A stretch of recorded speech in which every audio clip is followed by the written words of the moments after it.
And your delegation from Chipili, good morning. And welcome to the Committee on Local Government Accounts. We'll begin our interactions with introductions. So yourselves, you may begin. Thank you, Chair. Good morning, Honorable members of the committee. Good morning, everyone. My name is Alex Zulu, the Council Secretary for Chipili Town Council. Thank you.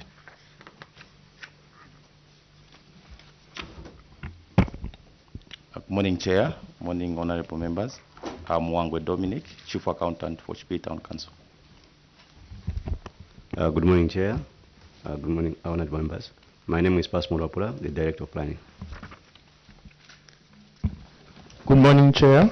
Good morning, honorable members. I'm Samson Chisebe, the Director of Engineering. Morning, Chair. Morning, everyone else. I'm Kanyanta Brian Sanga, the Internal Auditor.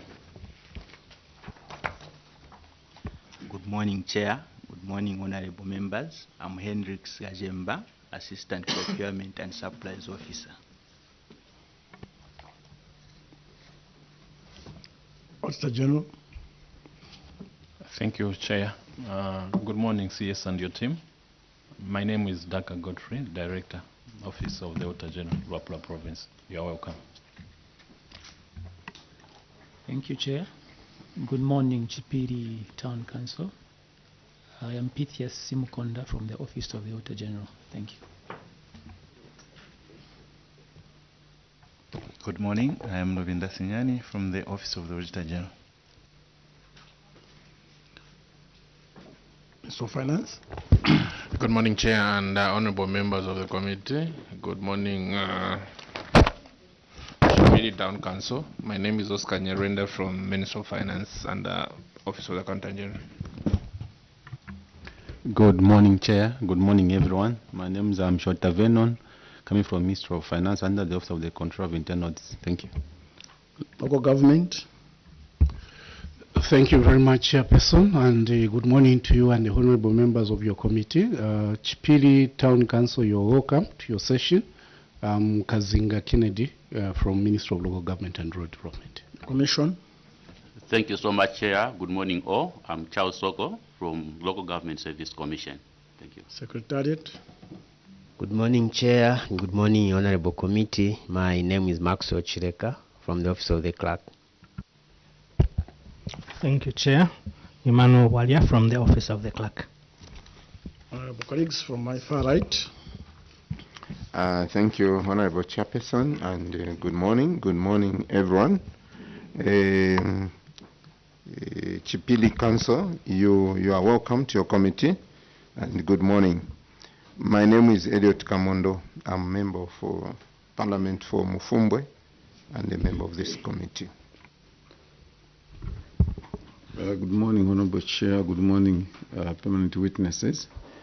Chipili Town Council, good morning. Good morning, colleagues. My name is Mulunda Darius, Member of Parliament for Siavonga constituency and a member of this committee. I thank you, Chair. Thank you, Chair. Good morning, Chipili, and welcome to your Committee on Local Government Accounts. I'm Honorable Dr. Aaron Mwanza, Member of Parliament for Kawumbwe constituency in Bedake District. Thank you. Honorable colleagues logged in online. Honorable Member for Mitete. Good morning, Chair. Good morning, Chair. Morning. Chipili, you are welcome. Mr. Lomishek, MP for Mitete. Thank you. And Pavyuma Kalowo, Member of Parliament from Sakere constituency, Kito in the Copper Belt. Privileged this morning to chair this meeting on behalf of the chair and the vice who are attending to other national duties. So CS and your team, this morning you are conferred with immunity arising from capital of the laws of Zambia, the immunity that members of Parliament enjoy whilst they are debating in Parliament. So this insulates you from prosecution. Whatever you are going to share or submit before this committee cannot be used against you or in any court of law. But should it be found that you intentionally choose to mislead this committee, the same Cap 12 will be used against you. However, that is not the intention of Cap 12. The intention is to level the interaction so that you freely express yourselves. So we are in receipt of your document. We'll give you 20 minutes to speak to your documents. You may proceed, CS. Thank you very much, Chair. Maybe before you proceed, CS, one member has joined us. Introduction, Honorable Member Karush. Thank you, Chair, and good morning. Chipili Town Council, you are welcome. My name is Kambamba Mlenga. I am Member of Parliament for the good people of Kalulushi on the Copper Belt. You are welcome. You can also congratulate them for being gender insensitive. Thank you, Chair. I don't even have anything to say.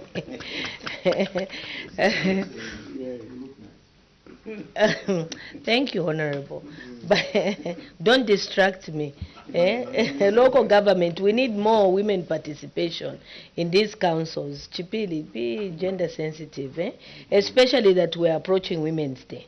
You should have come even with a fake female officer just to calm us down. Thank you. And as chair this morning, I think I will not ignore that fact. Like she has said, we need to be sensitive as we are approaching not even Women's Day, because we have an agenda in this country for gender equity and equality. We need more women in management. I'm one of the people who is an advocate for that. So their place is not a kitchen.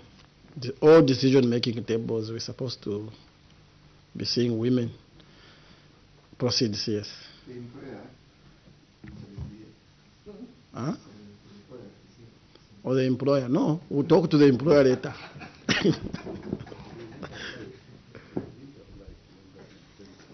Well, they didn't apply, eh?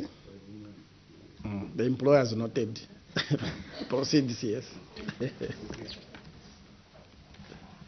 Thank you very much, Chair, for noting and for observing that we are gender insensitive. But going forward, we'll make sure that we pursue the matter through our employers, that they give us female officers. Well as noted. Well. Thank you, Chair. Thank you very much, Chair. Our report is submission of the memorandum on the report of the committee on local government accounts, on the report of the Auditor General for the financial year ended 31st December 2023, on paragraph 53, appendices 1, 2, 4, 6, 28, 31, and 33.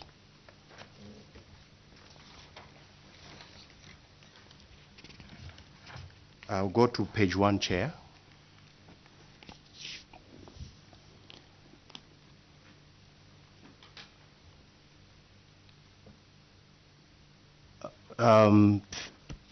That's number 53.1 according to the Auditor General's report, where this query was extracted on the audit findings, that is budget, income and expenditure. You now go to management response. Management response. Thank you, Chair. Management acknowledges the auditor's findings and wishes to state that the cause of the query and action taken are as shown in the table below. Locally generated, number 1 is local taxes. Variance is minus 13,158, cause of query. The variance was due to non-remittance of personal levy to the council through the PEMIC system of central government. Action taken. Follow-ups have been done with PEMIC for the remittance of personal levies to the council for all the officers who are in the jurisdiction of Chipili district. Fees and charges. Negative 1,130,404. The variance was due to non-operation of the Luongo mine, of the local mine, which is Luongo Mine Musamu Resources, where the council anticipated to collect mineral fees. Action taken, Chair. The council has further engaged the proprietor of the mine, and the mineral they have mined have so far been stockpiled. I wish to add, Chair, on this matter that when we reviewed the performance of local revenue remittances and collections, we as management decided to, when we discovered or noted that the funds were not coming in, we engaged the council to consider a variation of our budget concerning the same matter on the local fees and charges, which was considered, and we since submitted to the Ministry of Local Government for action. So far, we have the evidences that were put across in order for us to seek for a variation of our budget. Do a presentation. Questions will come. Thank you, Chair. So give us answers now. You have nothing to tell us when we question you. So do a presentation. Thank you, Chair. We'll question you later. Licenses minus 1,300. This was due to law compliance from the general public. Management has action taken. Management has trained ward development committees on the importance of revenue collection, and they have started sensitizing their local wards. Levies 33,202. The overcollection was due to the collection of poor levy, which was not collected in the previous year. Action taken. Management has realigned the budget for the year 2024 to the collection of 2023. Permits minus 6,000. This was due to law compliance by the general public. Management has trained ward development committees on the importance of revenue collection, and they have since started sensitizing their local wards. Commercial venture minus 715,135. This was due to high production cost of producing blocks and other budgeted commercial ventures which were not undertaken during the accounting period. That is the bus and the relax center.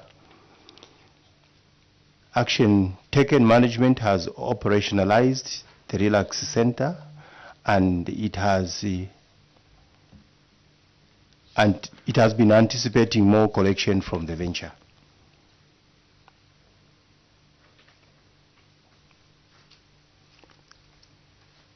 Local government equalization fund minus 165,463. Management response, this was cause of query. This was due to funds deducted at source for statutory obligations. Other grants, 395,691. Cause of the query, this was due to funds received under water and sanitation project that were not budgeted for. Remedial measures, management will ensure the prudent collection of funds within the provisions of the regulations. See appendix 1 attached on all the matters that have been submitted for this query. Yes, this is your Chair. document. Yes, it is, Chair. Speak to it. Show us this is your document. You don't seem to own your document. Give fresh air to the CS. Fresh air to the CS. Just to augment on what you are saying, Chair, you can be a little bit fast. You will take the whole day. This document. That's what I'm asking him. Let's manage them. Okay. There's more air now there. They've given you fresh air. Thank you, Chair. Unspent funds, management response, cause of query, Chair. Management has acknowledged the auditor's observations. However, the council failed to spend 1,321,348 kwacha as balances as the year ended 2023 as shown in the table below.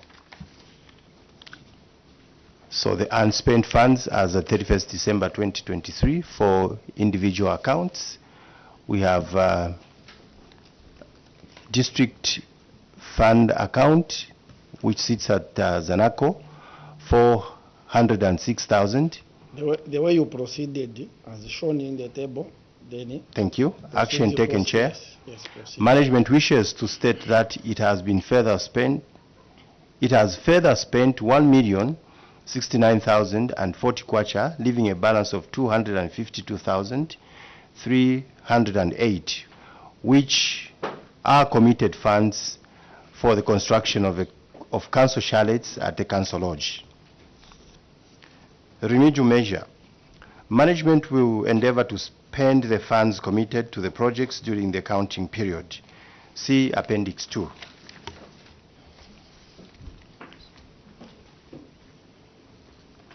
B, audit of annual performance.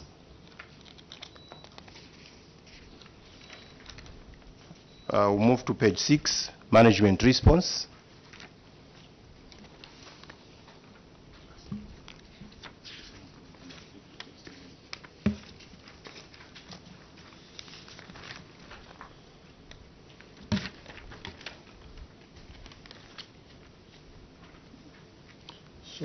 So I move to page. You skip because it's the same. It's You the same, move yes. to deliverable targets. Deliverable targets.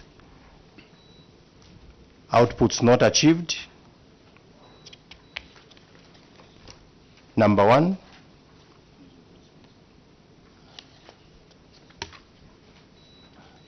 Page 8, management response. Number of 23 development areas created, cause of query. Management has acknowledged the auditor's observation. However, due to financial constraints, the council management has not yet fully developed the two identified areas, namely Munganga and Chipili, which are still on customary land. Action taken. The council has installed water schemes for the two areas, namely Munganga and Chipili, and commenced opening and graveling of roads in the same area. In addition, management has started the implementation of this activity through community engagements in the two stated areas. Remedial measure, Chair. Management will endeavor to implement the planned activities within the stipulated period. See Appendix 3. 2, percentage of dogs registered, cause of query. Management has acknowledged the auditor's observations. The query was due to inadequate transport and financial constraints to provide the service in the district. Action taken. Management, in collaboration with veterinary services, managed to register and vaccinate 43 dogs in the district. This was done in the month of September 2023. Remedial measure. With the coming of the decentralization that is sitting with the local authorities, management will make use of the devolved function of veterinary services to provide dog registration in the district. See Appendix 3.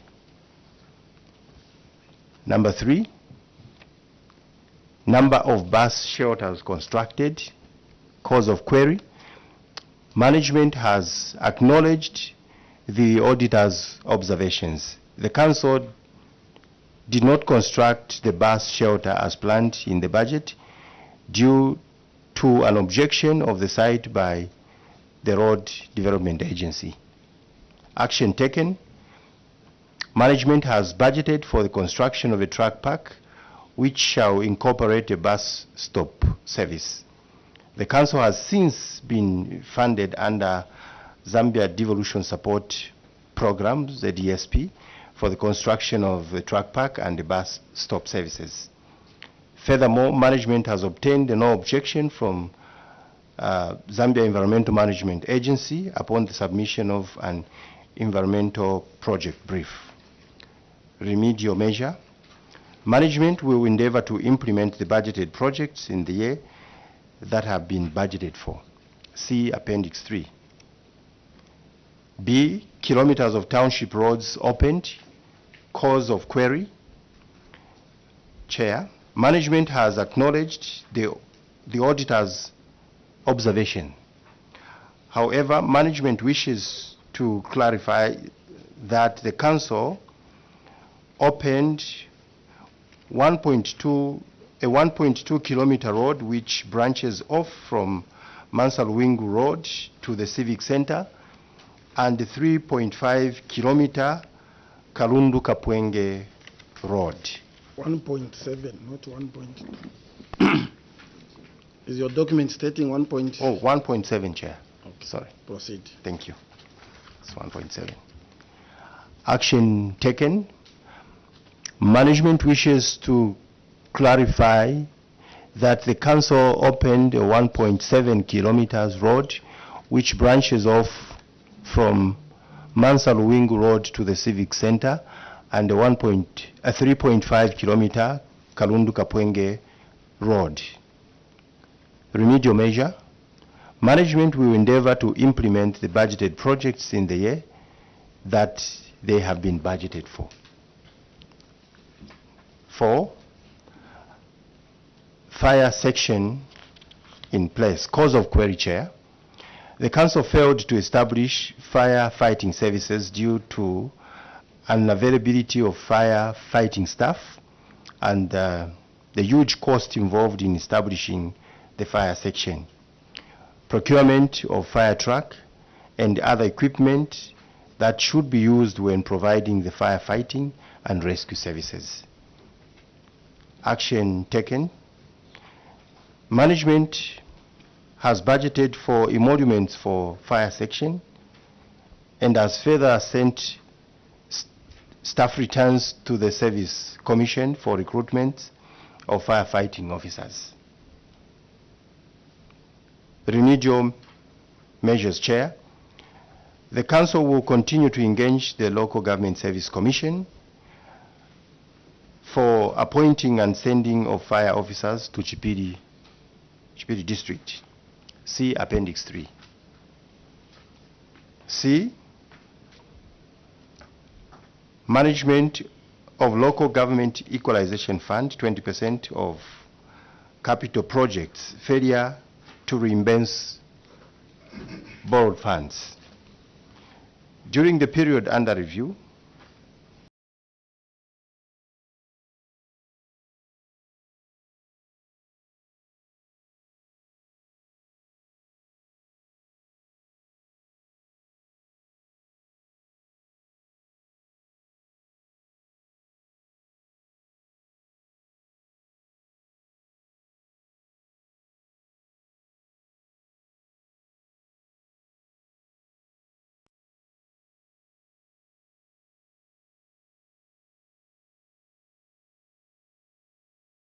$175,805 had been reimbursed, leaving a balance of $374,195 outstanding. Management response, Chair. Cause of query. Management acknowledges the auditor's findings and wishes to state that the failure to reimburse borrowed funds amounting to 374,195 kwacha was due to financial constraints to run operational costs. Action taken, Chair. Management is committed to repay the borrowed funds from capital account using the profits generated from the Council Lodge. Currently, the projects for the construction of the chalets are scheduled for completion by due date of 16th May 2025 to enhance the Council's revenue base. Remedial measure, Chair. Management will endeavor to offset the borrowed funds and adhere to the government policies and guidance in circulars. See Appendix 4. Part B, cross-cutting audit findings. The remedial measure that is on according to the table of the statement of accounts. Management will endeavor to prepare financial statements in accordance with the cash accounting basis and regulatory frameworks. Appendix 2, unspent funds. Management response, cause of the query. Management has acknowledged the auditor's observations. However, the Council failed to spend $1,321,000. This is a repetition. I think you It's a read this repetition. one, so you can skip it. Skip.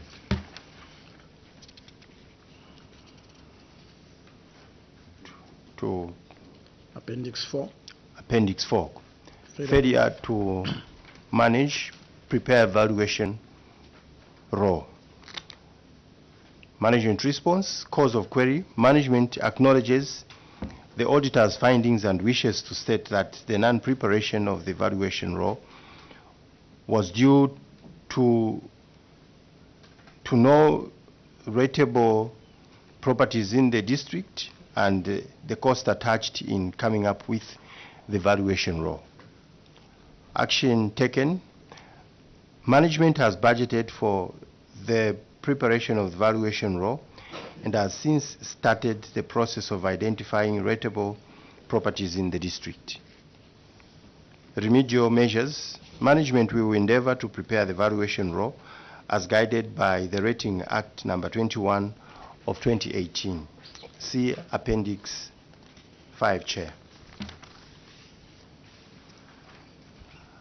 Appendix 6, unsupported payments. Cause of query. Management acknowledges the auditor's observations and wishes to state that the payment vouchers which were not supported were due to receipts and other documents unavailable at the time of audit. Action taken. Management has attached all the requested documents and are available for verification. Remedial measure.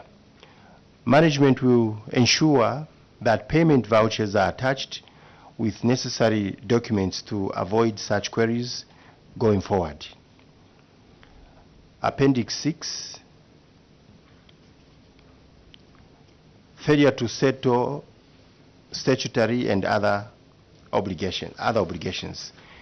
Cause of query. Management acknowledges the auditor's findings and wishes to state that the failure to settle statutory obligations was due to financial constraints the local authority had been facing. Action taken. Management has entered into an agreement with NAPSA for the payment of at least 10,000 kwacha per month, and the council has been adhering to the agreement. The council management also applied for the penalty waiver. The council has been waived on penalties amounting to 1,200,000 kwacha. The council has budgeted 282,000 for debt liquidation for the year 2025. Remedial measure. The council will continue submitting and adhering to statutory obligations and regulations. Chair. See Appendix 7. Appendix 31, Management of Local Government Equalization Fund. Management response. Cause of query. Management acknowledges the auditor's findings and wishes to report that the available funds were funds reserved for the construction of various capital projects. Action taken. Management wishes to report that it has since implemented and completed 2 of the 4 planned capital projects. These are opening of roads, procurement of motor vehicle, Council Lodge, which is under phase 3, and construction of a bus shelter. Remedial measures. Management will endeavor adhering to government circulars and policies. Appendix 8, failure to establish firefighting services.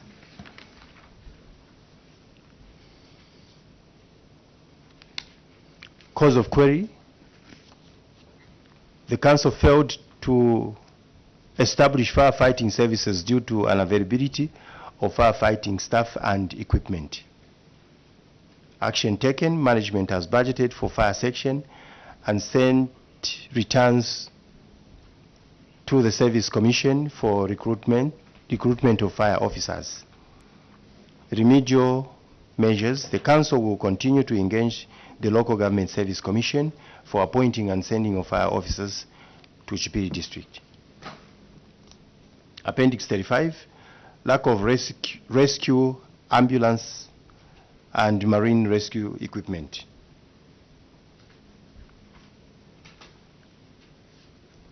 Management response. Cause of query. Management acknowledges the auditor's observations. However, lack of rescue ambulances and marine equipment is due to unestablished fire services by the council, which is dependent on the Local Government Service Commission in providing the council with required staff as the council submits its staff returns. Action taken. Management has budgeted for the emoluments of fire section and has further sent returns to the Service Commission for recruitment of firefighting officers. Remedial measures, Chair. The council will continue to engage the local government service commission for appointing and sending of fire officers to Chipili district. Of report, Chair. Thank you, CS. Honorable colleagues, time for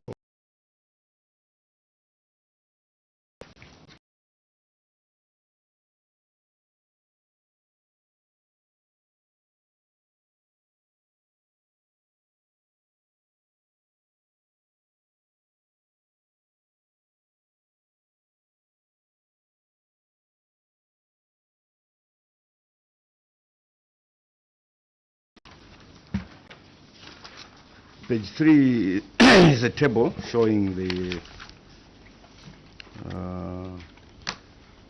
performance of various budgeted items. My concern is on the commercial venture, which is item number 6 on the table. There was the council budgeted, as per page 1, they budgeted for 700,000 kwacha, and the income is minus 15,135, and the variance is positive 715,135.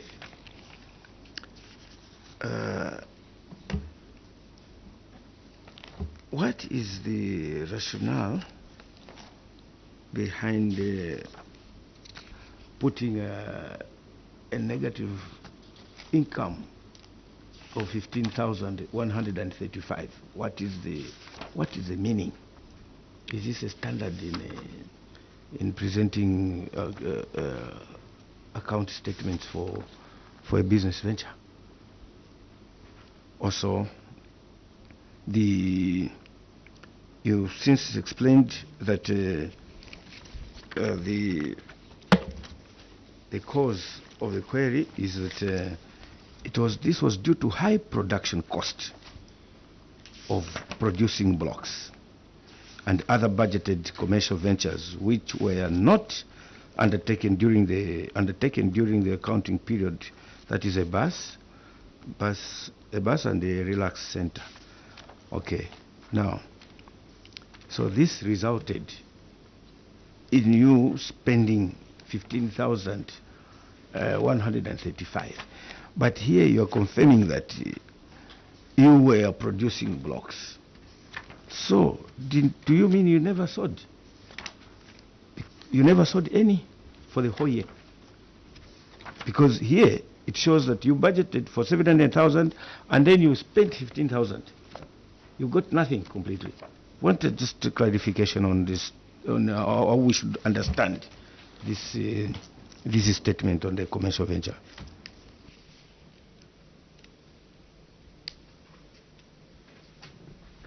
follow up. No. So CS, you may respond. Thank you, Chair.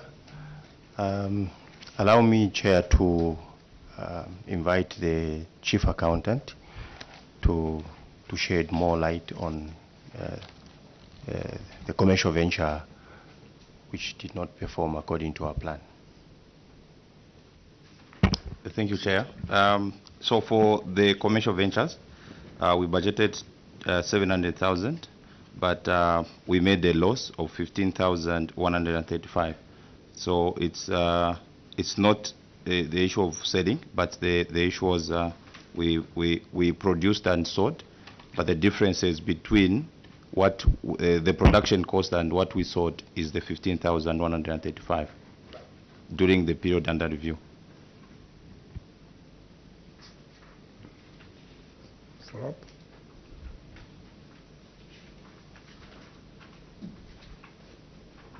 Yes. Well, that is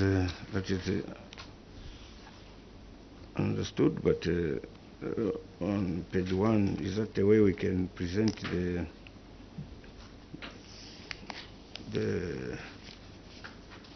because this is not the way other accounts have been presented before. Anyway, we'll go to page. Okay, on the same page of this, the fees and charges. You are saying on page 2, the fees and charges. You're saying the variance was 1,130,407, and it's attributed to the fact that the non-operation of the local mine, the Luongo mine, Musuma resources, where the council anticipated to collect mineral fees. What type of mineral fees did you anticipate to collect from Luongo mine? Is it within your jurisdiction as the council to collect mineral fees? So, anyway, explain what type of mineral fees did you plan to collect from this mine, and your remedial action. You are saying the council has further engaged the proprietor of the mine. The mineral they have mined has been stockpiled. So, what result of the engagement was there? It was just stockpiling what they mined during the year, and if you are confirming that they mined and they stockpiled, why didn't you collect that mineral fee? Explain the mineral fee you are anticipating.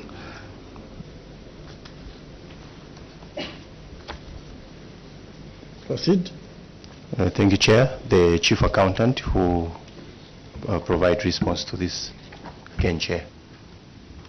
Thank you, Chair. Under fees and charges, under mean laws, so we have a vote for manganese levy. The Luongo mine, Musamu resources, they are in our district, and they have been mining manganese.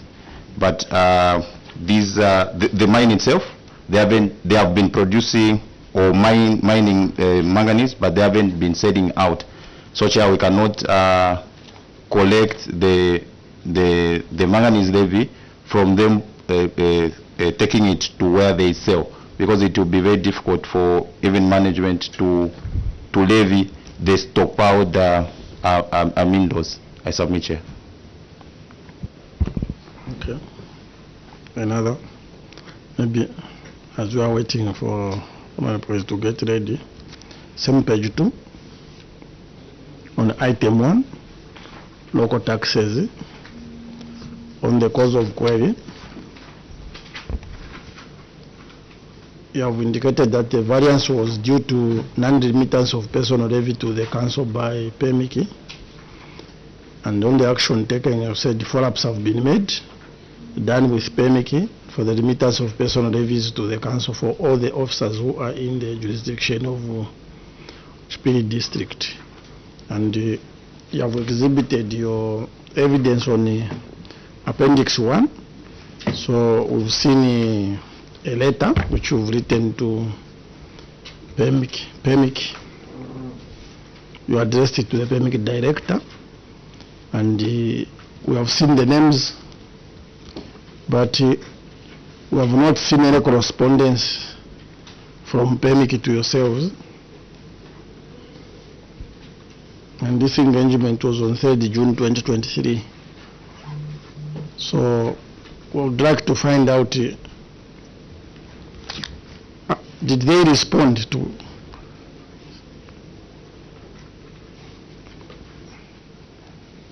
Chair, they didn't respond to our submission, Chair.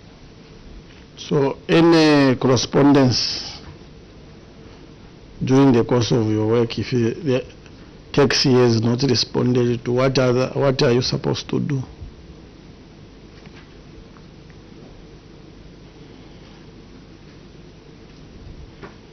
Thank you very much, Chair. We're supposed to make further engagement. Did you do that? We've been engaging in making phone calls of responsible officers concerning the same matter. If you've been as following these deliberations, Minister of Finance has been guiding on what should be done. So, for the purpose of progress, because we want to see Chipili Town Council provide services to the residents, maybe would it be appropriate I give a chance to Minister of Finance to give guidance? Thank you, Chair. The advice I'll give to Chipili Council is that there is a department under Minister of Finance who are in charge of ensuring that the personal levy are remitted to the council. Chipili Council, I think, early this week had guided one council to say they needed to go to room, there's a gentleman, or you can get my number, I will definitely direct you to a gentleman who will actually assist you to ensure that you get your personal levy on time. Then in future, write to the right office. This is under the Office of the Accountant General.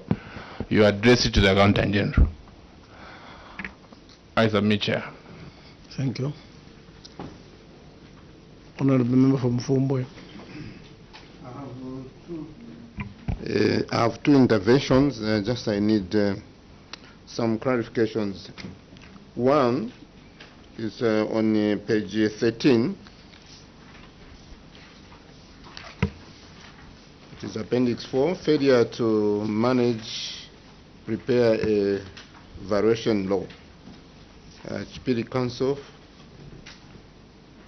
that is 4.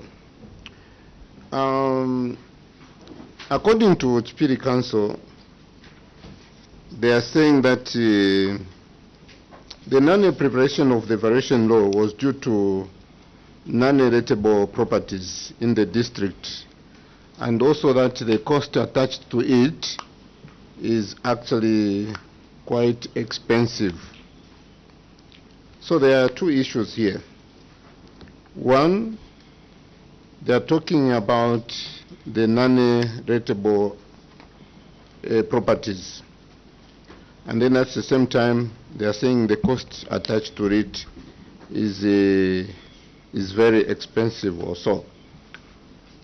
I want to find out, so far, you have also said that the action that you have taken is that management has budgeted for this preparation of the variation law and has since started the process of identifying the rateable properties in the district.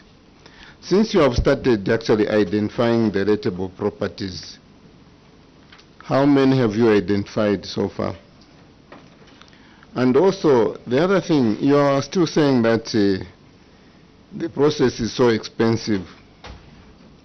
If the process is so expensive and you have budgeted for it, where will be the source of funding for the same?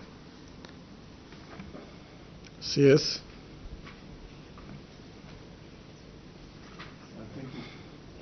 Thank you very much, Chair.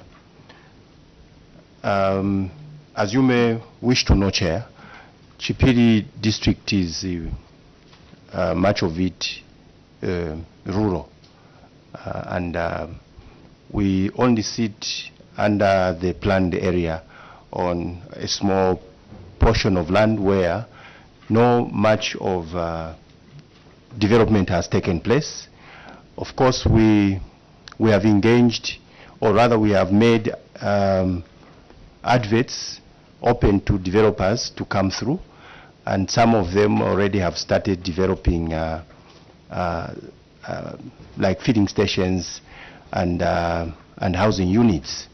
So we hope by the end of the year we would have considered some of the properties to sit on our valuation roll, including the government infrastructure that has been constructed in the district through CDF and many other infrastructure that were there before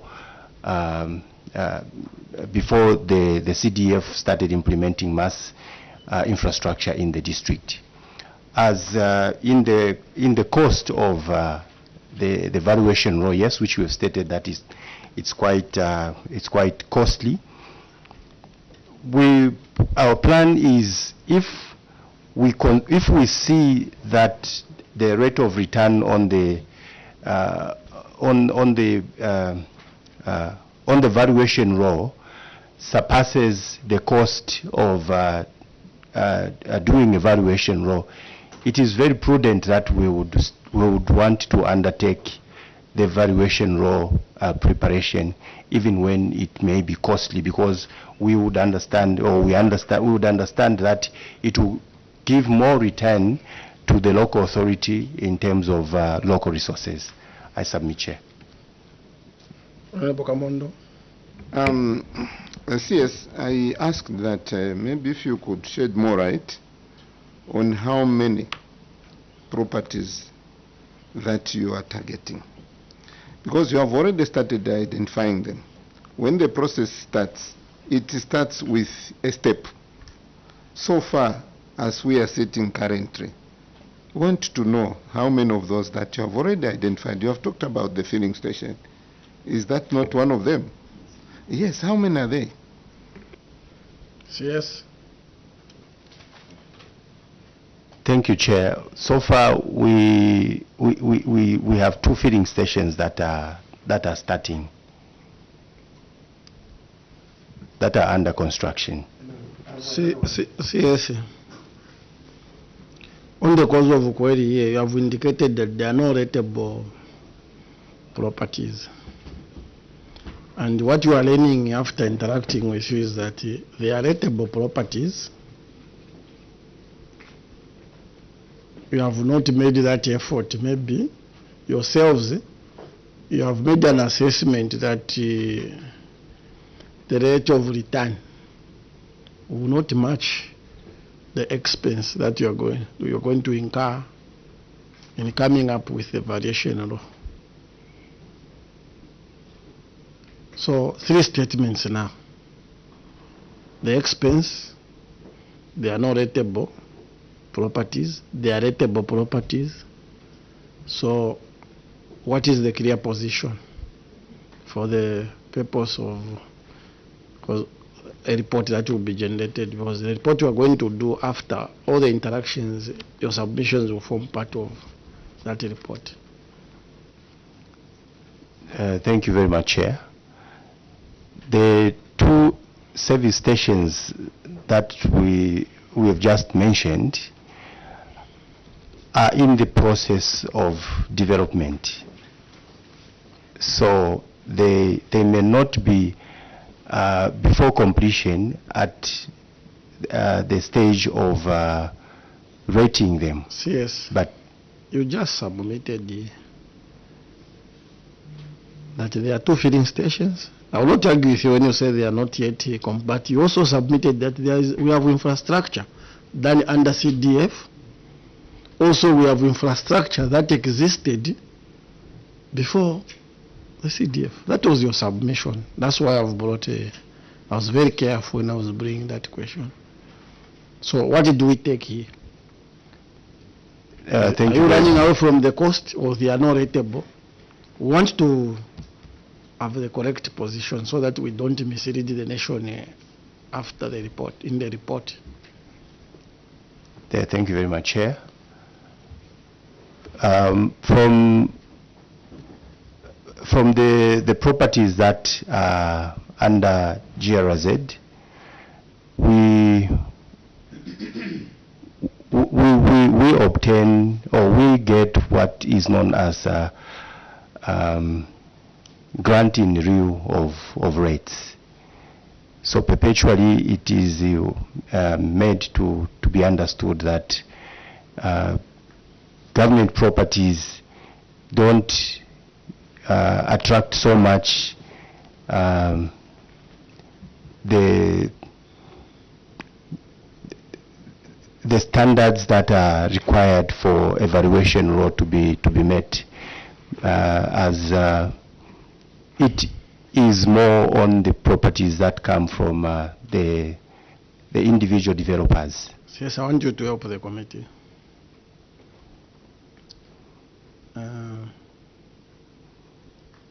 Do we have rateable properties in Chipili? Maybe I ask that direct question. The answer is yes, Chair. So, is it this is statement on the be withdrawn where I have said there are no rateable properties in the district? I submit that way, Chair, that the statement may be withdrawn. Statement to be that statement to be corrected in the Honorable Mulunda, then Honorable Kamondo. No, I just wanted to, based on the response from the CS, saying there are two rates. There is government rate and ordinary rate. Is that the submission, Chair? Is that the submission, Chair? Yes. Yes, Chair. Just a follow-up. So, are you able to furnish the committee with roughly how many government properties you have, those that you are rating in your district? Proceed. Thank you, Chair. The number is not sitting on our records, as this is supposed to be established when we are doing the valuation row itself. Honorable Mulunda. Just a follow-up, Chair. CS, was it your submission that you are correcting something from these rates? You don't have the data for that. I have no statistics or where you are correcting from. Proceed, CS. The grant in lieu of rates, Chair, is what I stated, that we receive this fund straight from the government according to the way it has been budgeted for to be given to perhaps to us as Chipili Town Council. And how much is that? How much do you receive from the government? It varies. Sometimes we would. You have rates, yes. Yes, it varies. Sometimes we would get 150,000. Sometimes 100,000. That is the range in which we receive the funds. Clarification, why is it varying? Same properties, why is it varying?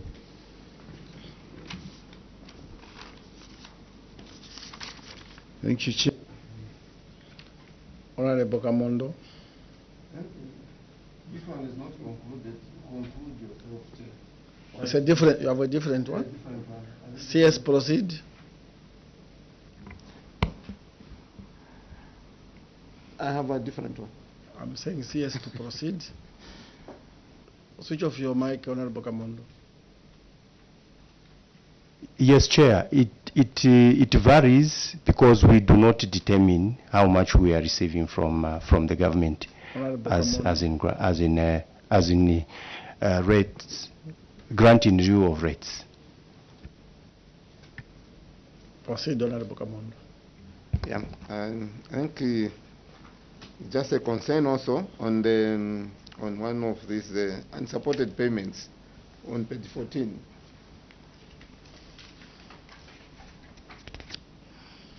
So, are you there, CS? Yes. About 11 transactions were made, and then the total amount for these transactions was 174,881. We are following each other. When the auditors came to your council,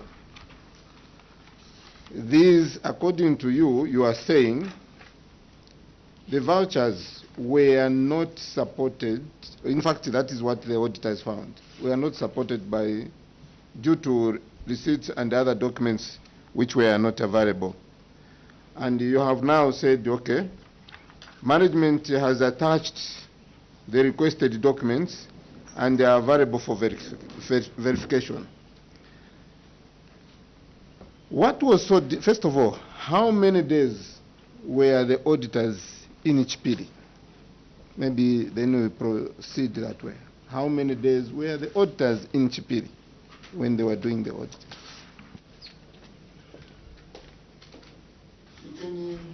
If you didn't remember or you don't remember, you can still, you have a very good supporting team. You can ask them also to contribute. That would be very... Yes. Respond.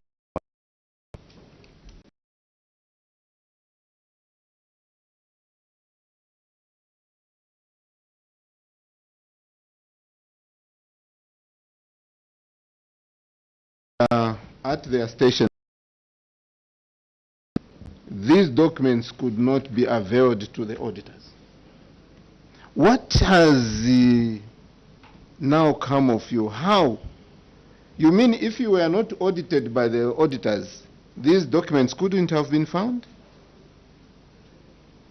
And also, why should we have the same things coming from the councils when the auditors actually visit you? Vouchers are missing. The moment they leave, the vouchers are found. What could be the problem? What could be the problem? Why is it that you had to, even when you knew? First of all, Chair, to start with, they were not only ambushed. They were not ambushed, and they are never ambushed. They knew that the auditors were coming.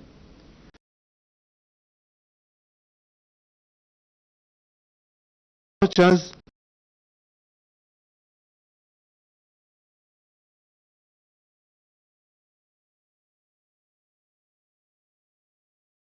done there. Why didn't they prepare well in advance? And why is it that these same vouchers and receipts have resurfaced today?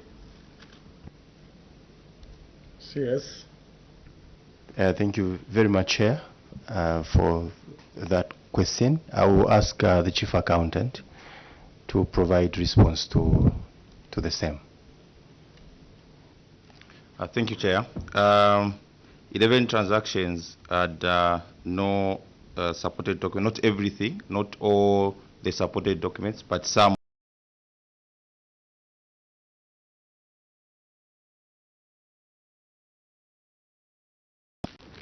And what was requested?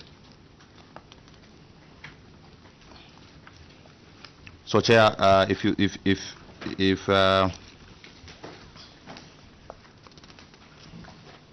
maybe, for example, if I take you to transaction number 10 under Mwandi Holdings, it was saying that it had no contract. But, Chair, the payment voucher had a purchase order.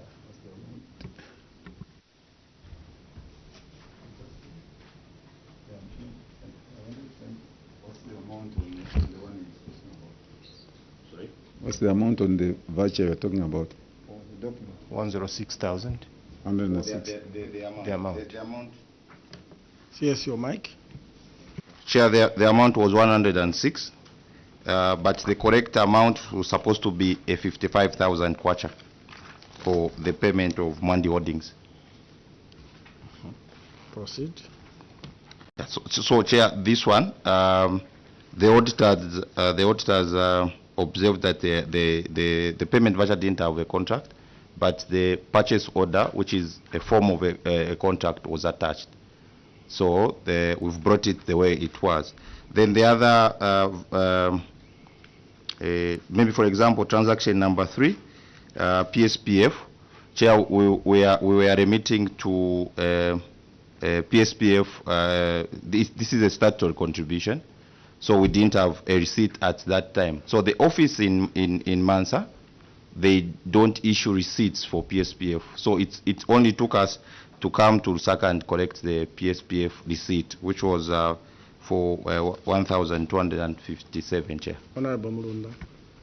Chairperson, we appreciate your oral submission, Chief Accountant. Chief Accountant, you indicated to my colleague that actually the auditors took about 3 weeks at your station. And besides, before the auditors do a final report, before they put it as a query in their report, they give you an opportunity, isn't it, to make responses. And they have time to explain these things so that they drop all these things to say, no, the receipt is in Lusaka, it will come. The other one is just this document, otherwise the payment has. Did you do that to them so that for them to drop the query? Why did they sustain the query? Thank you, Chair. I can mention that not only these transactions were picked up for non-supporting of payment purchase, but there were more. So against Auditor General, and some were dropped, but some were not dropped. I submit, Chair. Honorable Kamondo, you have a new question?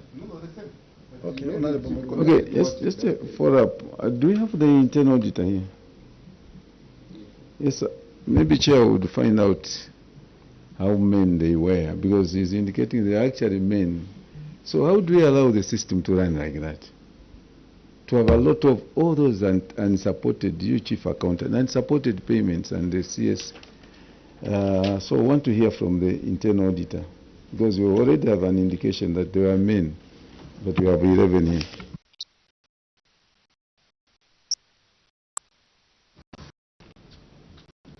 Proceed, yes. Yes, thank you, Chair. The Honorable MP wants to hear the response from the internal auditor, Chair. You want to get a comment, because there is an indication that the 11 that is in the report were just part of those, so they are men. So what is happening at Chipili, where you have a lot of unsupported, you have all these irregularities? So I want to know the function and probably the comments that are coming from the internal auditor's office. Internal auditor. Proceed. Thank you, Chair. Chair, there were about 20 transactions in total that were unsupported as of 31st December 2023. Thank you, Chair. Honorable Murunda. Follow up. And the internal auditor, you saw the 20? Yes, Chair. Sorry to ask him like this. And you made comments on each one of them to management that this is not right, and you have that evidence to show us. We don't have that evidence. Honorable Kamondo. Chair, we have heard actually from the Chief Accountant. I take you to the same list that you were reading on this appendix number 6. The number 10 item, Mwandi Holding Limited, being payment for in respect of drilling of borehole for the fish farming. You are the Honorable Chairperson. Proceed. And the amount of money that was involved is 106,065,000 kwacha. Were you not aware that when the auditors were coming, they would ask for the contract or even the contract number? Which other documents didn't you think at some point that when the auditors come, these documents would be required at the time of audit, including actually item number 5 at Eco Petroleum, 25,000, being payment in respect of purchase of fuel? Were you not aware that there were some documents that were required for you to present so that you acquit yourself that this money, and these are supporting documents, Were you not aware of these documents so that you put them in place? As they come, you give them. So that this query wouldn't have actually surfaced here. And also I ask the question that, the other last question, then how do you want us to believe that this one was done in good faith? And why is it that the auditors suspected that there was something that was wrong? What assurance are you going to give us today that these are authentic, that they are coming today, when they didn't come at that time when the auditors were with you?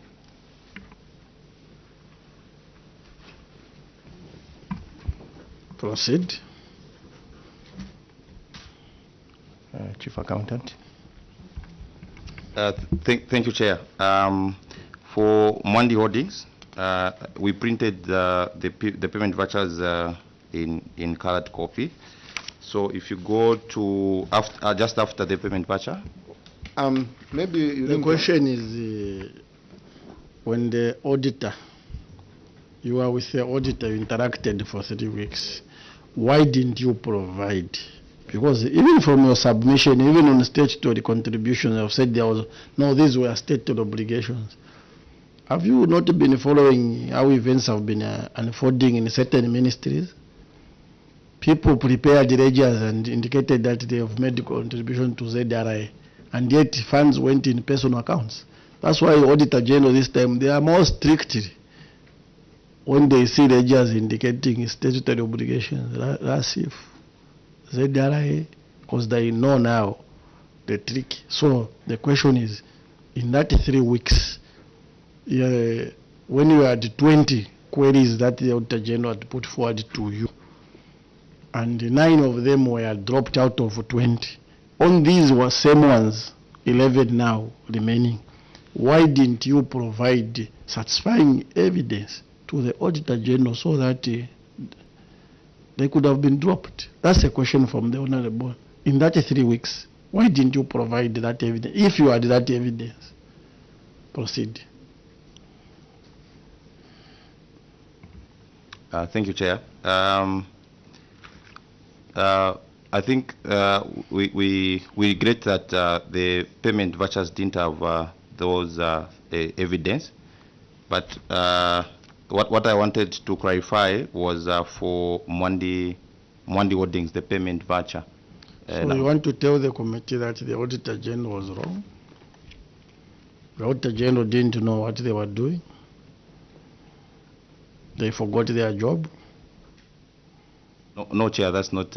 we are seated with the Auditor General here. Yes, Chair. So they didn't know what they were doing? No, Chair, that's not the position I'm trying to drive. Was it 3 weeks you had an opportunity to tell them what you are explaining here? Why didn't you tell them what you are explaining here?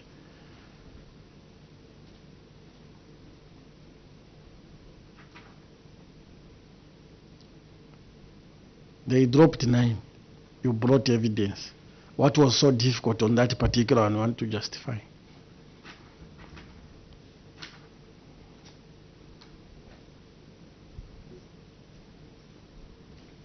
So DF, do you know you are the reason why we had these 11 transactions? Do you know that you are the reason? Yes, Chair. You know that you are the reason. So can you give us the correct position?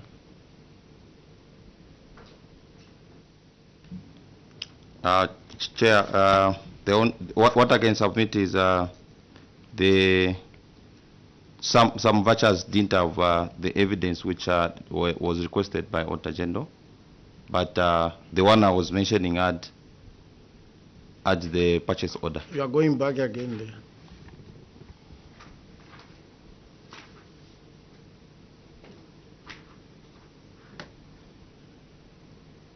Dr. Manza. Oh, thank you. Go to page 12. On page 12, I want to seek clarification on the unspent funds management response is giving a different figure as as opposed to what is on table appendix 2. Table appendix 2 has unspent funds of 1,524,187, whilst management response is responding over unspent funds of 1,321,348. So which one is correct? Which one do we audit? Which one do we take? And what is the reason? Then, assuming we take what management responded to, they're saying they have spent, or the same page 12, they have spent up to 1,068,140, leaving a balance of 252,308, which are committed funds for the construction of council chalets at the council lodge. Now, we go to appendix 2 in seeing how the unspent funds were spent on chalets.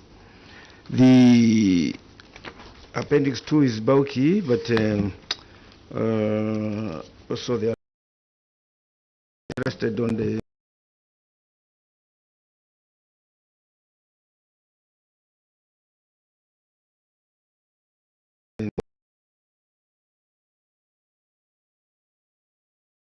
entertainment.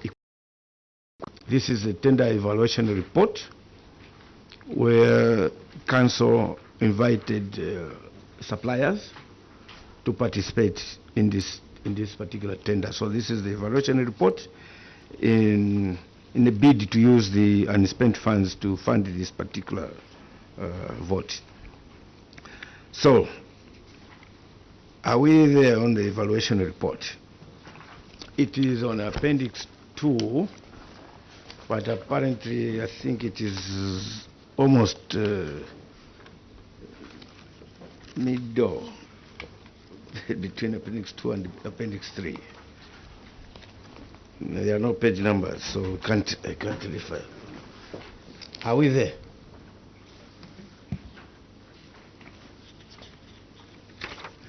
The tender evaluation report.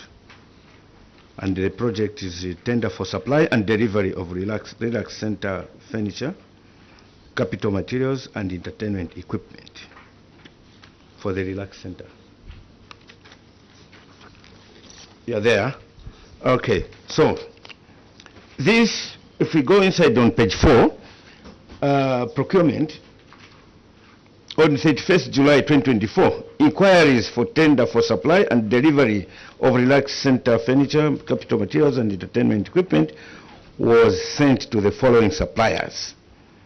They sent an RFQ, request for quotation, to 3 suppliers: Mickley General Dealers, Bookham Enterprises Limited, and Maury Fox General Dealers.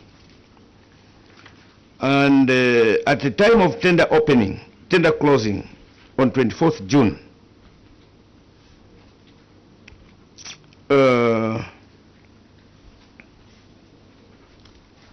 bids sealed in envelopes were received from the following suppliers. But something wrong here. How would you send inquiries on 31st July 2024 and then you receive bids closing on 24th June? That is the one clarity. Then the second one is this type of are you taking note of the queries? You said you are there on this evaluation report. So have you taken note on the just repeat the previous. Yes. So this tender, actually I'm reading page 4 of the bid evaluation report. The background on Article 2.2 on 31st July 2024, inquiries for tender for supply and delivery of relax center furniture, capital materials, and entertainment equipment was sent to the following suppliers. Of course, it's a request for quotation. The three suppliers as listed: Mickley General Dealers, Bookham Enterprises, and Morifox. Then Article 2.3, you are saying at the time of tender closing on 24th June 2024. So how can you send inquiries in July and you receive their bids in June? The second question is, this type of procurement is a simplified bidding, where you invite, the rules of simplified bidding, you invite minimum 3 suppliers or contractors. And then these 3 suppliers, only 2 submitted their bids, which is detailed on page 4. Only 2 submitted their bids: Mickley General Dealers and the Morifox General Dealers.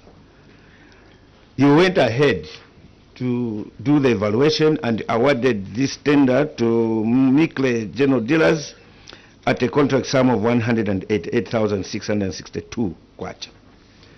My question is, according to procurement rules, when using the simplified bidding, when you receive less than 3 bidders, do you go ahead with the evaluation or not? Similarly also,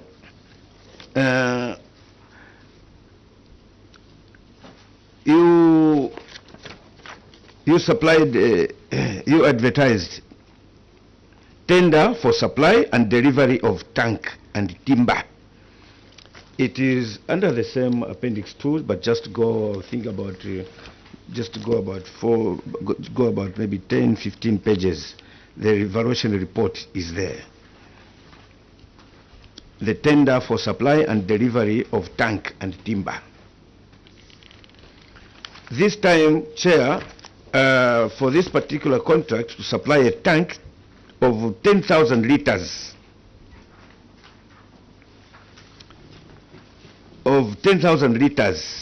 tank and timber.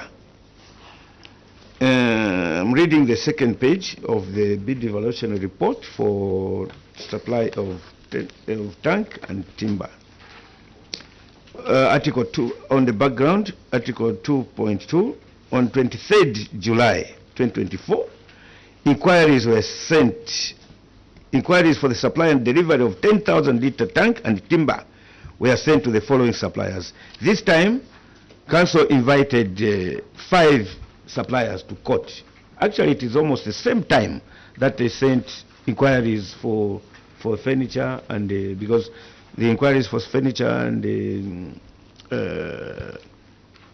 entertainment equipment was sent on 24th July, but this one they said, telling us that they sent on 23rd July 2024. They sent to 5 suppliers, namely Mickley General Dealers, Chalujuka Enterprises, Monale Contractors, Morifox General Dealers, and Market General Dealers.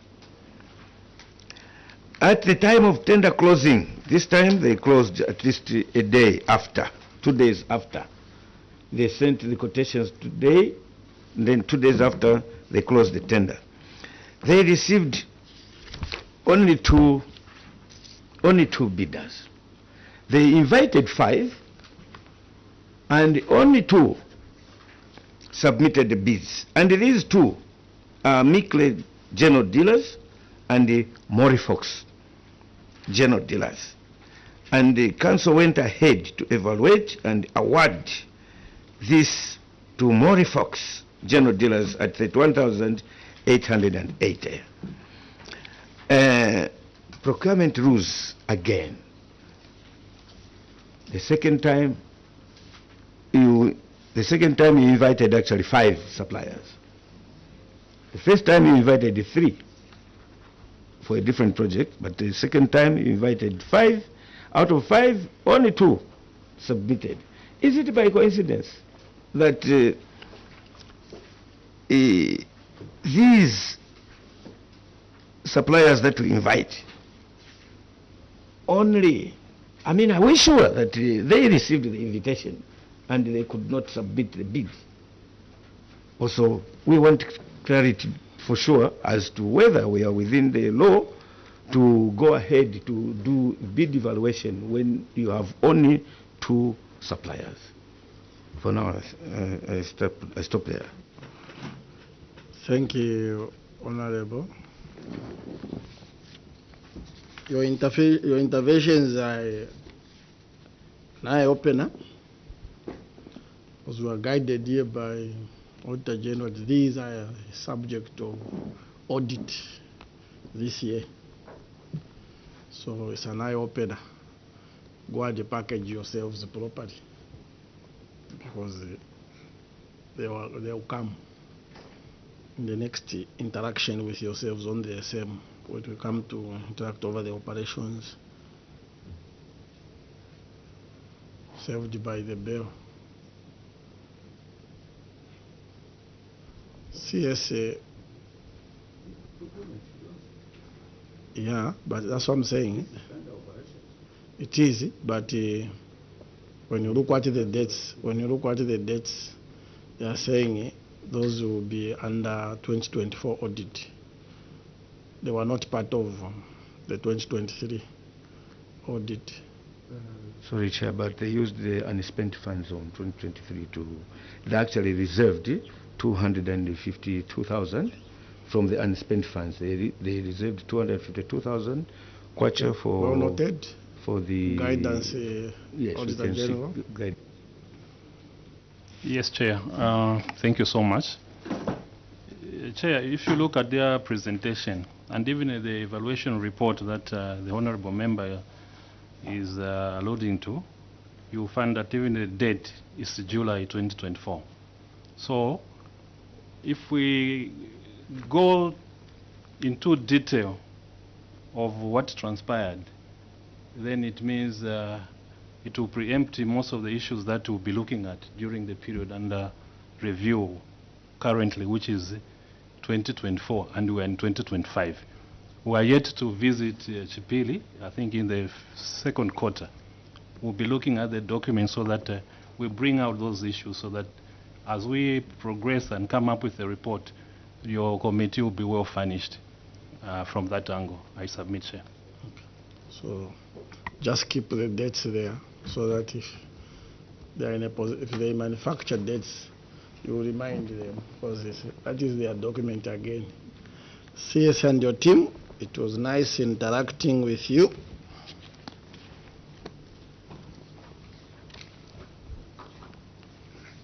I want to assure you that your submissions here will form part of the report that will be presented in Parliament. However, after interacting with yourselves, we've discovered that you have a lot of governance and operational inefficiencies, as highlighted in the Auditor General's report for the 1st December 2023. And the key issues that came out are poor revenue collection, non-compliance in paying payments, and failure to operationalize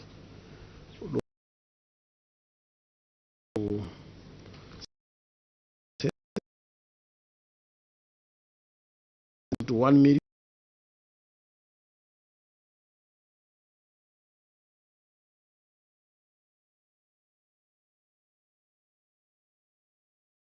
Failure to settle a backlog of obligations persists despite commitments to monthly payments. Lack of firefighting and emergency services. The Council has not established firefighting services, rescue ambulances, and marine rescue equipment, delaying critical emergency responses. So, keep revenue mobilization and economic growth.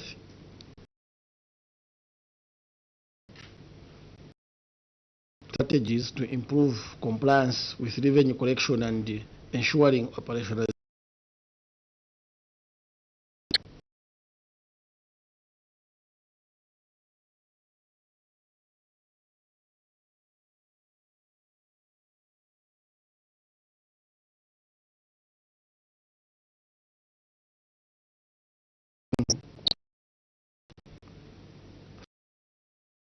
the establishment of services and procurement of rescue equipment, financial accountability, ensuring proper documentation and compliance to avoid further unsupported payments and financial irregularities. We don't expect you to come here, you start challenging the questions of the Auditor General when you have ample time. So you'll be appearing for CDF. Our hope is that you will not come here to challenge the audit queries that will be put to you. Use the time that we are interacting with the Auditor General. Challenge them there so that they drop queries. When they come here, they are qualified queries. We don't expect you to start challenging the Auditor General here. So, especially UDF. So, in conclusion,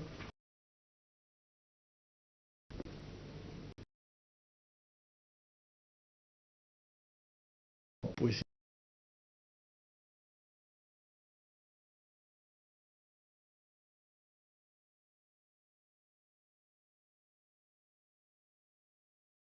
for CDF situations where we have no receipts. So we expect payment vouchers, IPCs, orders, vouchers that are properly acquitted. Even the recipients should sign. So we are grateful to have interacted with you. Immunity is lifted. Go back to Chipili and offer services. I'm sure your absence these days you are here has affected a lot of things. So whatever you say beyond this point, you are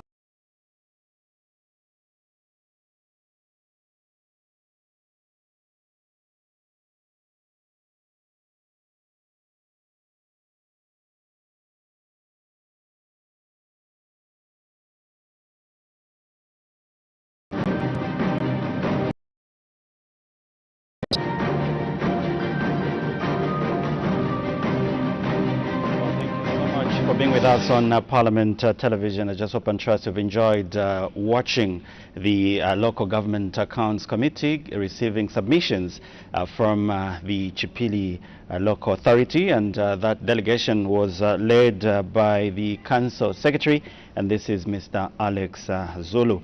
Earlier on, we had Chifunabuli Town Council and a very interesting deliberation that came through from that local authority. Still to come, we have also expect the day with Namwala, who are also making the appearance today on the local accounts today. Let's quickly look at some of the remarks that were made by the chairperson. Did say that the Chipili Town Council has faced significant governance and operational inefficiencies, and also highlighted that the Auditor General's report for the financial year ended 31st December 2023, poor revenue collection and spent funds, failure to settle statutory and staff obligations. So at 14:30 thereafter in the afternoon, they'll continue interacting with the Mansa Local Authority, Kawambwa Local Authority, and they expect to end the day with Namwala Town Council. So remember, at 14:30 we'll have the live parliamentary proceedings. I'll join Claudette Sindaza Jonga and Pauline Monga to update you what is expected to be considered on the floor of the House, and they also look at what was considered on the floor of the House yesterday. On behalf of my two sign language interpreters, that's Chola Kauman, Jason Manda, and the entire production crew, my name is Posen Tindovi. Let's be together at 14:30 for the live proceedings. But before then, my two colleagues will let you in on what is expected to be considered on the floor of the House. Enjoy your lunch break.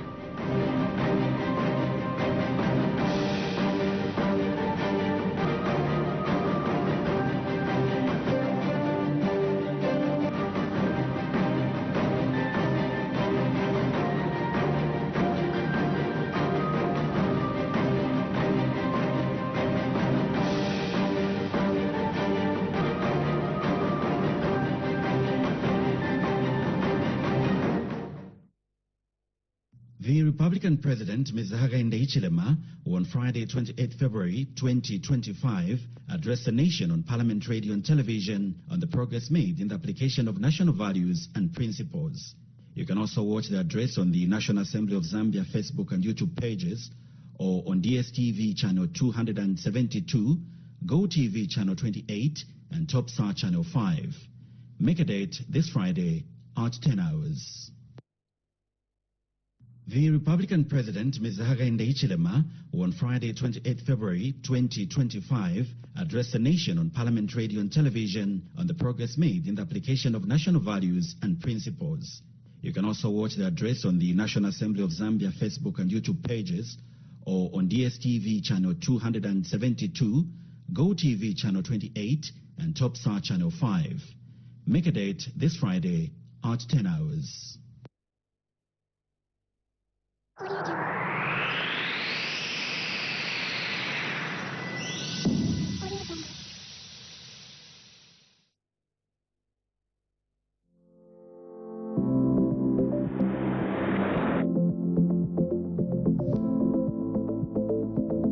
Parliament TV, bringing Parliament closer to you.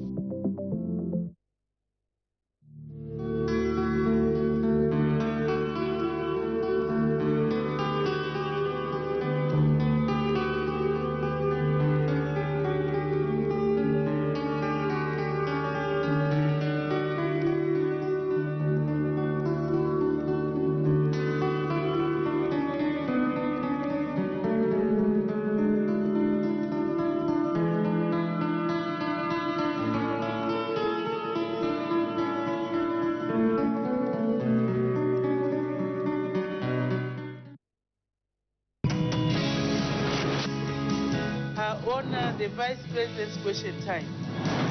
Questions for oral answer understanding order number 76. For a matter to be admitted, it has to be of recent occurrence. Continue watching Parliament TV, a channel dedicated to bring Parliament closer to you.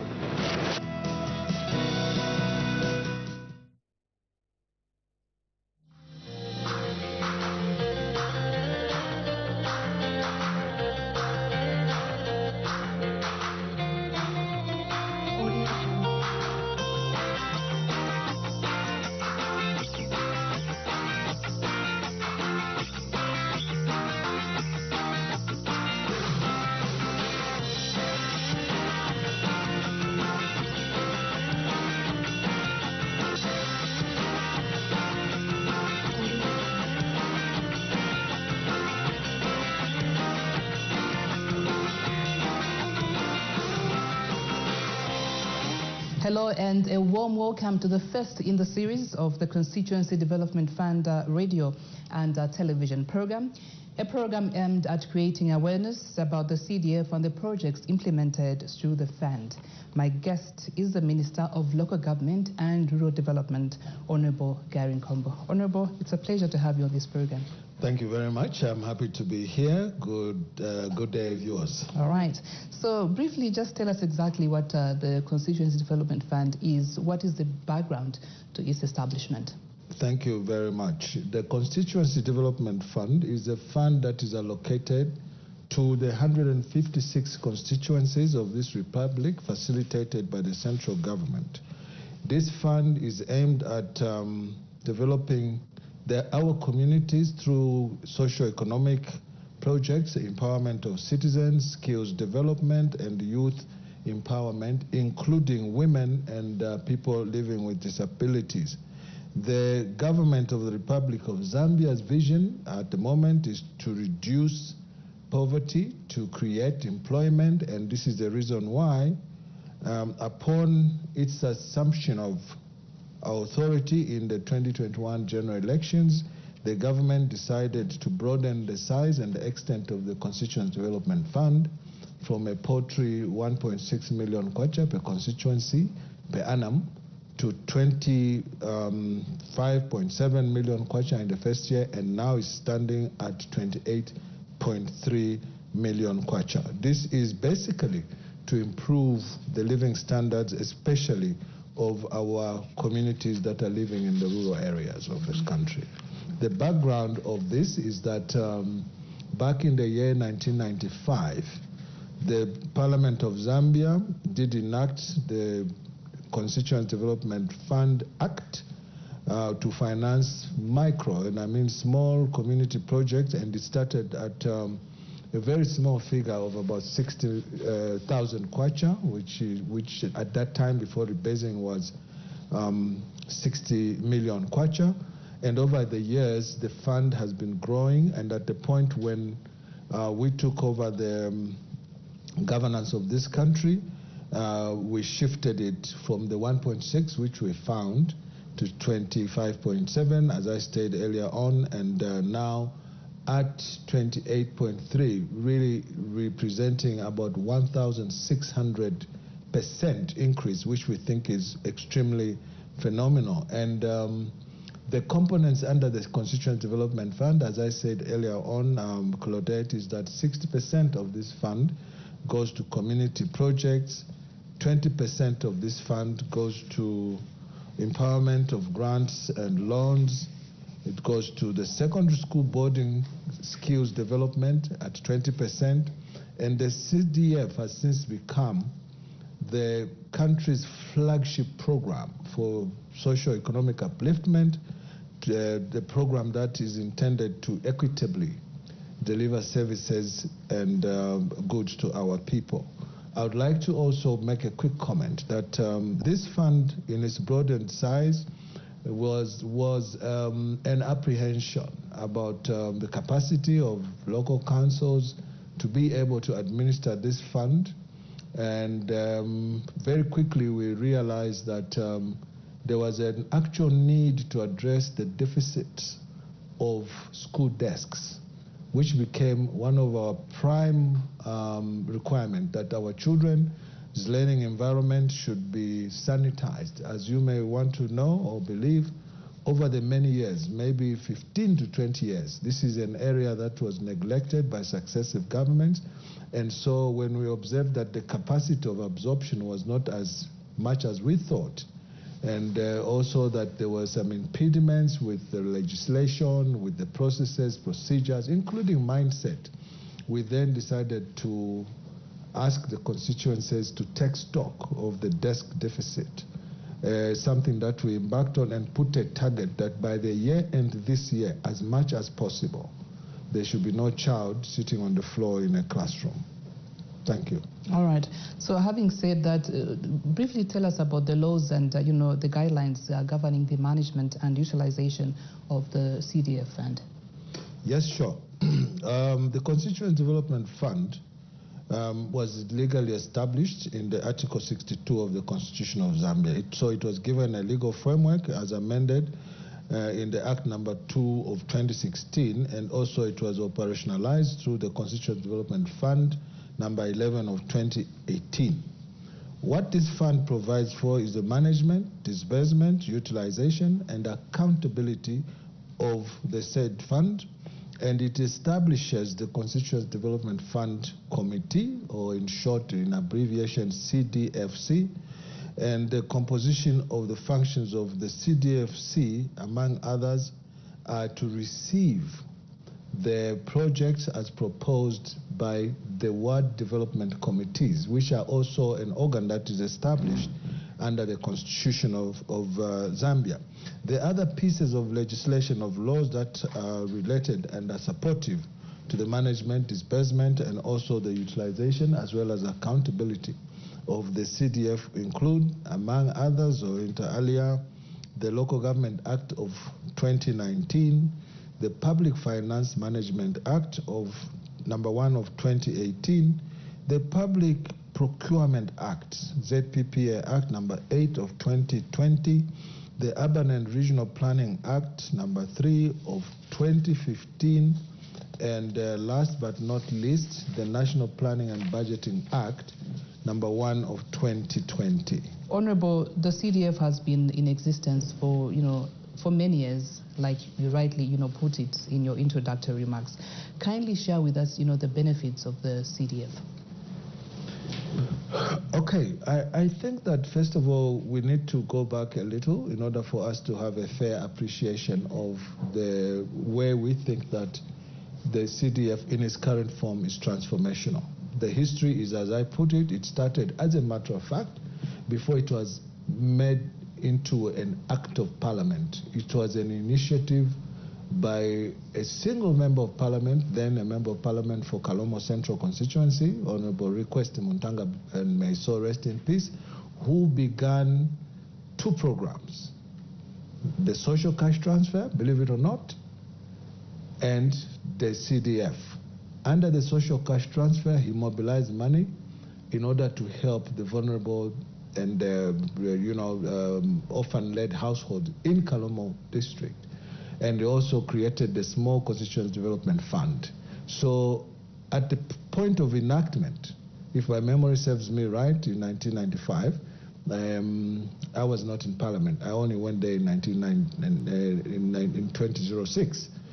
They enacted it into law. And countries like Kenya even came to understudy the operations of the Constituency Development Fund from Zambia. And they quickly decided to adopt that, improve it, and also used it as a tool of decentralization as well as devolution of power from central government to district and sub-district structures.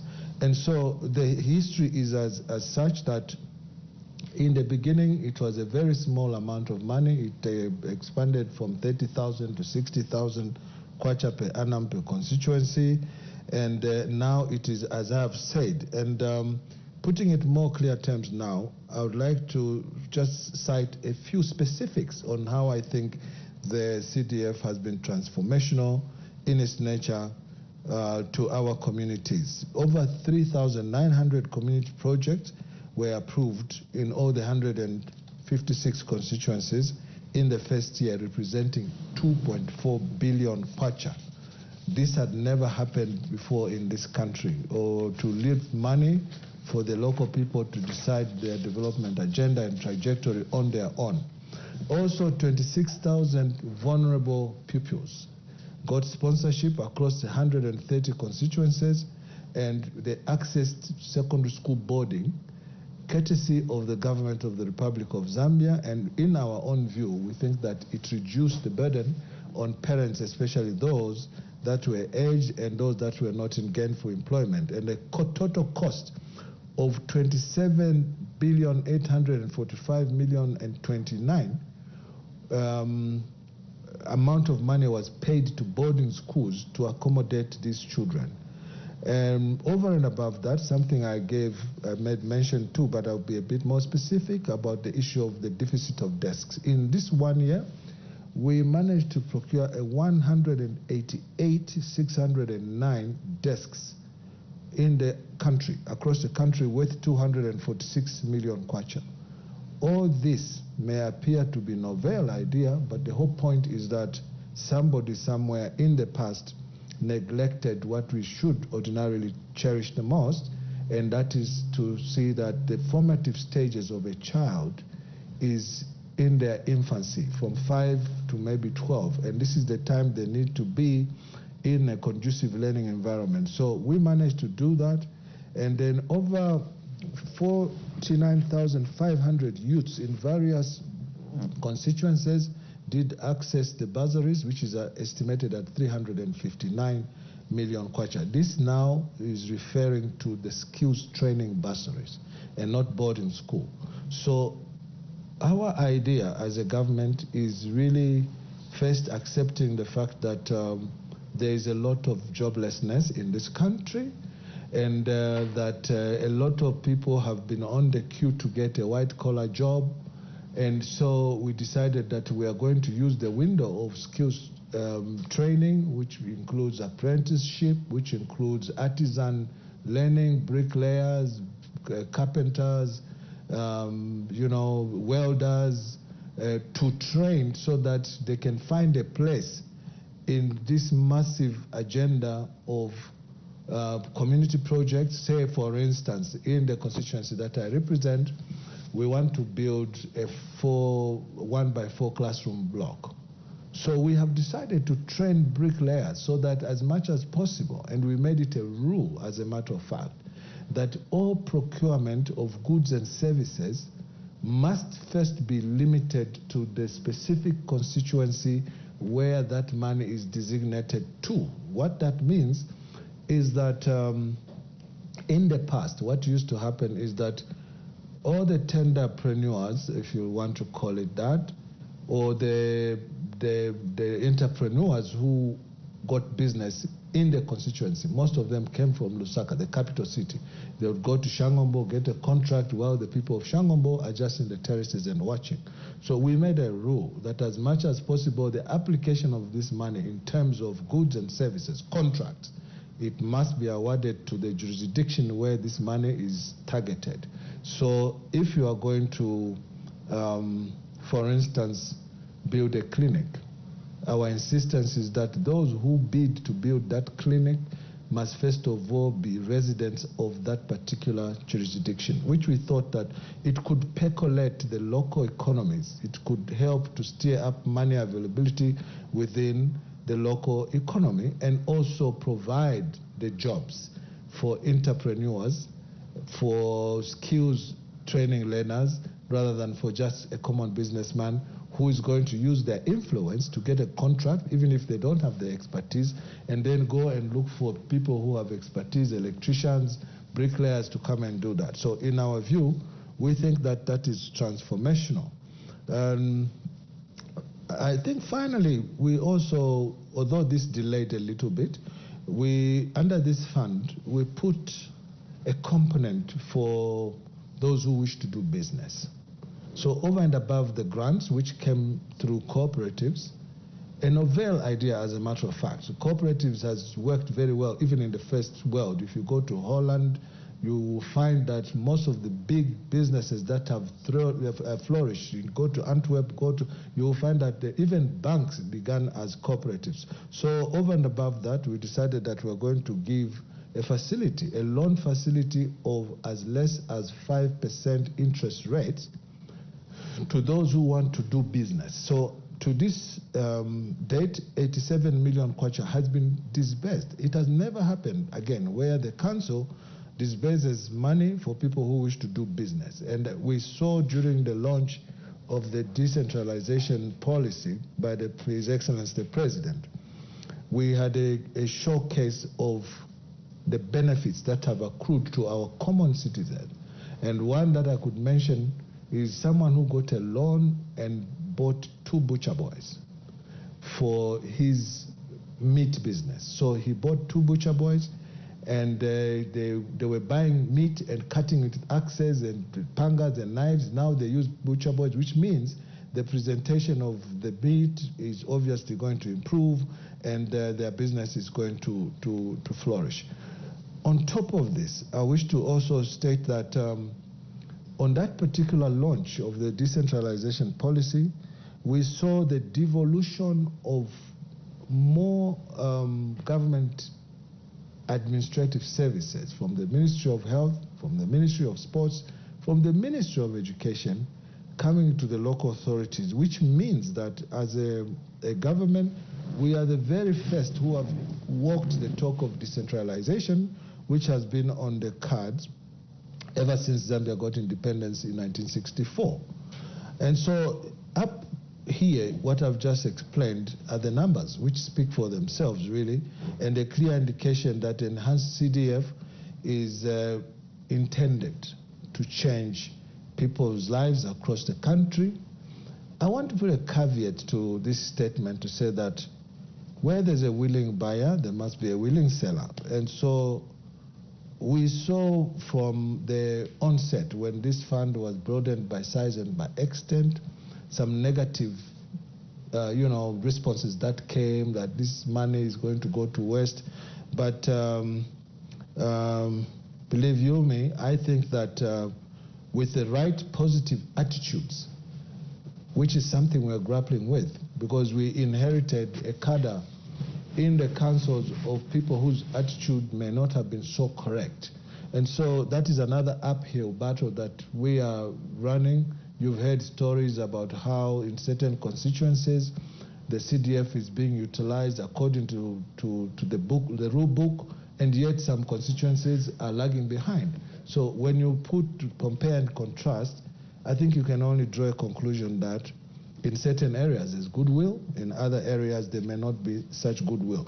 But where there's no goodwill, I think it is the job of our government to continuously get these people to appreciate the intended objectives of getting this Constituency Development Fund to transform our people's lives. I was going to get to that issue much later, but I'm prompted to ask about this right now. So as a government, as a ministry, what are you doing? How much sensitization are you doing to demystify all these myths and misconceptions? Thank you, Claudette. Just this, what we are doing now is a way of continuously sensitizing our communities how to access first of all, the availability of this fund, because some people may claim that they are not aware about the availability of this fund. We have cascaded our drive to campaign and sensitize our people right up to the community radio stations. And so you will observe as we get on that the community radio stations where the president has indicated that they must be given an allocation for publicity. It's important that this particular program is laid bare on its own podium for people to understand that there exists a life-transforming program and that it's not a secret on how to access this money. This money is meant for our citizens. And so we have gone into a drive. One program that we have put and is yet to be actualized is the CDF Hour program, which will be coming on all national TVs, all private TVs, all radio stations, community and otherwise, and also on social media, because social media is extremely powerful. And it is our intention that for the corners of our country that have not yet received the good message and how CDF can transform people's lives, we are using those channels of communication. But I must say to you that so far, so good, because this Constituency Development Fund, the sound bites that are coming back to us in form of feedback is demonstrating that there is deep appreciation among our citizens on the initiative of broadening the CDF by size and also by extent. Thank you. All right. So talk to us about, the source of funding. One might be wondering out there what the source of funding for, the CDF is. We run a budget, an annual budget, which is stemmed from an MTEF, or medium-term expenditure framework, which is a 3-year budgeting tool. And also it comes from a national development plan. So according to the UPND manifesto, this is where we must begin from. We promised certain things when we were campaigning to get the favor of the Zambians to run their interests and aspirations. And one of the things that we pronounced ourselves very clear to was the issue of broadening the Constituency Development Fund from what it was at 1.6 million. As a matter of fact, our target was to $1 million. Now we've exceeded the $1 million to about $1.6 million per constituency per annum. Where is the source of money coming from? It's coming from the budget. The budget that the members of parliament appropriated. And so really, this, Claudette, should tell you that you budget according to priority, all right? In the past, and I really don't want to dwell on the past lest I look political, we found that there were a lot of leakages, financial leakages. In this ministry, for instance, I found a debt of, in terms of contracts, a contracted amount of and committed of 13 billion kwacha against available funds of 1.2 billion kwacha over a period of 3 years. So you ask yourself a question, how was this money going to be paid for? It goes without saying that the problem that was there before was that of disrespecting the Appropriation Act. An Appropriation Act which basically ring fences all the budget activities for that fiscal year to the decimal. But what was happening before is that we would appropriate money from Parliament, and colleagues would pull money from here, there, and everywhere, and at the end of it all, you run a budget overrun. We have said that there will be no budget overrun, and we are not overrunning our budget. Everything that we have put in our budget, we've tried as much as possible to meet it to the decimal. So we cancelled those contracts, which were up to 12.9 or 13 billion kwacha, with invoices of 5.8 billion kwacha against available funds of 1.3. What we did there was to save money. How did we save the money? We saved the money because instead of paying